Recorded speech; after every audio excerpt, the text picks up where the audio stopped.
वो एक्टर जो कभी मुंबई में ऑफिस बॉय था, आज केबीसी का स्पेशल गेस्ट है। उसके इस सफर में न कोई शॉर्टकट था, न कोई स्टंट डबल। घोड़े की सवारी से लेकर क्लाइमैक्स के सूजे हुए पैर तक, ये वो जुनून, वो जज्बा है जो साबित करता है कि कांतारा सिर्फ एक बॉक्स ऑफिस हिट नहीं, बल्कि इंडियन सिनेमा की एक नई पहचान बन चुकी है। चलिए जानेंगे वो सारे सीक्रेट्स, तो इस बिहाइंड द सीन वीडियो को एक सेकंड के लिए भी स्किप मत करना। बेरमे का ये रोल हम सबको पसंद तो आया, लेकिन इसके पीछे छिपी तपस्या को देखकर आप सच में हैरान हो जाओगे। ऋषभ शेट्टी, उनके लिए सिर्फ एक फिल्म नहीं थी, डिवोशन थी, चाहे वो सेट हो या ट्रेनिंग की जगह। ऋषभ अन्ना अपने हर काम की शुरुआत दैव को प्रणाम करके ही करते थे। ये था उनका पहला और सबसे जरूरी रिचुअल। क्लाइमैक्स सीन में ऋषभ अन्ना हमें कलारी करते हुए दिखाई देते हैं। कलारीपयट्टू जो साउथ इंडियन मार्शल आर्ट्स है, इसकी ट्रेनिंग उन्होंने गोकुल मास्टर से केरला के कलारी विलेज में ली। भले ही गोकुल मास्टर उनसे उम्र में छोटे हो, लेकिन ऋषभ अन्ना उन्हें गुरु मानते हैं और ट्रेनिंग शुरू होने से पहले हमेशा उनके पैर छूकर आशीर्वाद लेते थे। ये विनम्रता और निष्ठा ही उनके कैरेक्टर की नींव है। ट्रेनिंग से पहले उनकी कमर पर जो कपड़ा बांधा जाता था वो सिर्फ रिवाज नहीं है, ये पेट और कमर को अच्छे से सपोर्ट देता है। इन बीटीएस क्लिप में हम ऋषभ अन्ना को हार्डकोर प्रिपरेशन करते हुए देख सकते हैं, जहां गोकुल मास्टर उन्हें ट्रेन कर रहे हैं। ये कड़ी ट्रेनिंग कोई 2-4 दिन की नहीं थी, बल्कि कई महीनों तक चली। उन्होंने खुद को इतना फ्लेक्सिबल बना लिया था कि वो बड़े बड़े स्टंट्स भी आसानी से परफॉर्म कर पाए। और इस ट्रांसफॉर्मेशन के लिए उन्होंने क्या किया, पूरा जिम सेटअप ही अपने गांव केराड़ी में लगवाया, ताकि वो हर रोज बिना चूके एक्सरसाइज कर सके। पार्ट 1 और पार्ट 2 के उनके फिजिकल ट्रांसफॉर्मेशन में आपको जमीन आसमान का फर्क साफ नजर आएगा। डेडिकेशन हो तो ऐसी।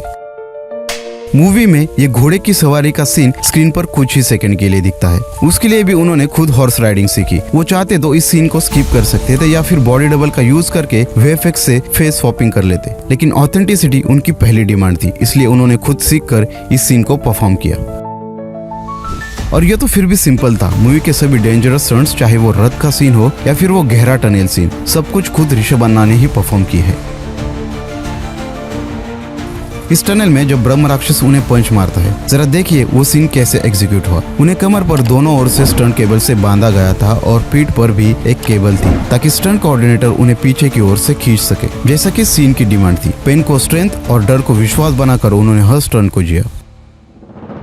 आपको याद होगा ये इस गेट से बेरमे के एंट्री वाला सीन। उस सीन को एग्जैक्टली कैसे परफॉर्म करना है, ये उन्हें international stunt master टोडोर Lajor guide कर रहे हैं। टोडोर लाजोर जिन्होंने RRR और हॉलीवुड की बड़े प्रोजेक्ट्स पर काम किया है। उन्हें ऋषभ अन्ना की विजन इतनी पसंद आई थी कि वो दूसरे प्रोजेक्ट्स कैंसिल करके कांतारा से जुड़ गए। ऋषभ अन्ना ने खुद को बेरमे के रोल के लिए इतना डेडिकेट कर दिया था कि सिचुएशनल डिमांड्स जो भी थी वो उन्हें शिद्दत से पूरा करते गए। इतने परफेक्ट इन हाउस ट्रेनिंग के बाद भी वो आउटडोर यानी के सेट पर भी एक्चुअल सीन परफॉर्म करने से पहले कई बार रिहर्सल्स किया करते थे। ये रिहर्सल भी टोडोर की निगरानी में ही चलती थी, ताकि सीन परफेक्टली शूट हो सके। ना कोई स्टंट डबल, ना कोई शॉर्टकट, सिर्फ और सिर्फ डिवोशन के बेस पर उन्होंने खुद को प्रिपेयर करके प्रेजेंट किया है।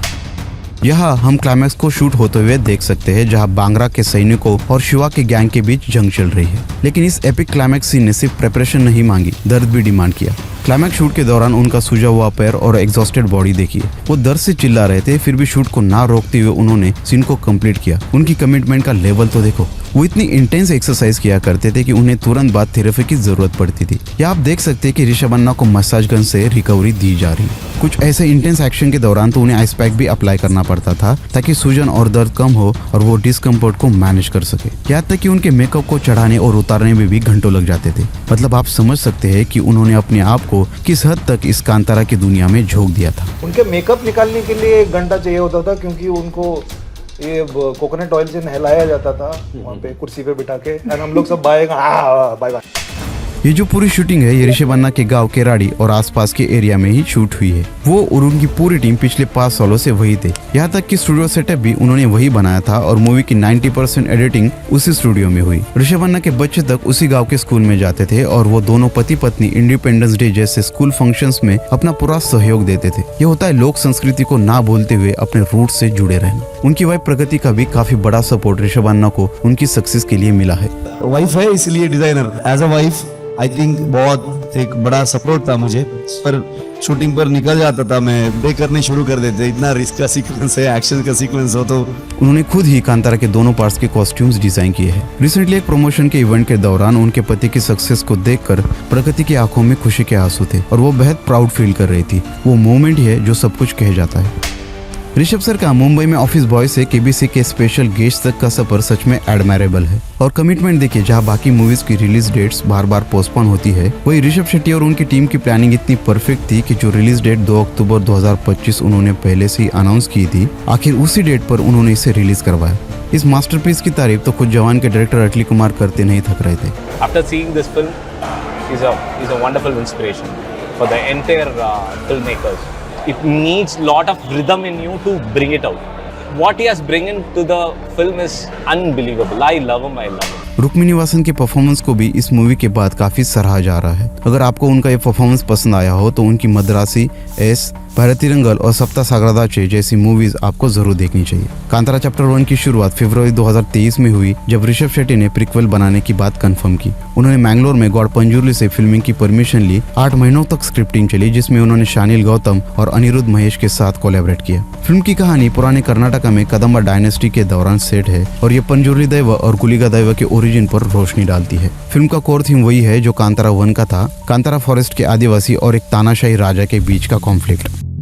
फिल्म में थिएट्रिकल रन में अब तक 809 करोड़ वर्ल्ड वाइड ग्रॉस किया है और ये 2025 की हाईएस्ट ग्रॉसिंग इंडियन फिल्म बन चुकी है, छावा को पीछे छोड़ते हुए। जल्द ही ये 1000 करोड़ क्लब का माइलस्टोन भी अचीव करेगी। मैं दिल से थैंक यू कहना चाहूंगा उन सभी ऑडियंस को जिन्होंने इस फिल्म को थिएटर में जाकर देखा और इसे ब्लॉकबस्टर बनाया। फिल्म के एंडिंग में वो कुआं दिखाया गया है जिसमें बेर में कूद कर गायब होते हैं। ये वही जगह है जहाँ अनप्पा और काडोबेट्टू शिवा भी डिसअपियर हुए थे। ये कंफर्म करता है कि कांतारा चैप्टर 2 इस कहानी का सीक्वल होगा और उस कुएं, फॉरेस्ट और नए दैवास के और राज खुलेगा। कांतारा चैप्टर 1 के और भी 3 बिहाइंड द सीन्स वीडियो हमारे चैनल पर अवेलेबल है। इस वीडियो के खत्म होते ही उन्हें आप एक बार जरूर देखिए। पुष्पा 2 और कांतारा चैप्टर 1 के क्लाइमैक्स परफॉर्मेंस में से इस बार नेशनल अवार्ड किसको मिलना चाहिए, अल्लू अर्जुन को या ऋषभ शेट्टी को? कमेंट करके हमें जरूर बताइए। इस वीडियो को आखिर तक देखने के लिए आपका तहे दिल से शुक्रिया।